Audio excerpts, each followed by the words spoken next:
ధర్మశాస్త్రాలు ఎప్పుడూ కాలాన్ని బట్టి మారిపోతూ ఉంటాయి. ఎప్పుడు ఒకే ధర్మం ఉండదు. సత్యం ఎప్పుడు శాశ్వతం, సత్యం మారదు, ధర్మం మారుతుంది. ఒకప్పుడు సంతానాన్ని కనడమే ధర్మం, లేకపోతే పాపం, అసలు పిల్లలు లేనివాడేంటో భోజనం చేయొద్దని కూడా మాట పుట్టేది. ఇప్పుడు అది కుదరదు. ఈ సూత్రాలు అపుత్రస్య గతిర్నాస్తి, సంతానమే చాలా ముఖ్యమని చెప్పిన రోజుల్లో దేశంలో 1 కోటి మంది కూడా లేరు. మరి కనకపోతే ఎలాగా?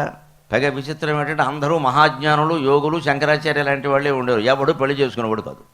మాకెందుకు ఈ సంతానం? మరి దేశం ఎలా పెరగాలి?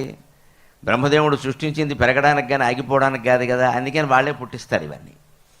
ఇది పెరగాలంటే ఏదో మాయ చేయాలి కదా. అందుకని ఒకటి పెట్టండి సూత్రం, అపుత్రస్య గతిర్నాస్తి. మొత్తం ఆడపిల్లలు ఉంటే సరిపోతుంది, మగపిల్లాడు పుట్టే వరకు కంటూనే ఉంటాడు. ఇది ఈ రకరకాలన్నీ ఈ ఈ నిబంధనలు, పద్ధతులు, ఆచారాలన్నీ, ఈ నమ్మకాలన్నీ కాలాన్ని బట్టి మారిపోతాయి. అంచేది ఇప్పుడు పిల్లల్ని కండం అనేది, వంశాన్ని ఉద్ధరించడం అనేది అంత పెద్ద విషయం కాదు. ఇప్పుడు పెళ్లి చేసుకోవడం కూడా పెద్ద విషయం కాదు.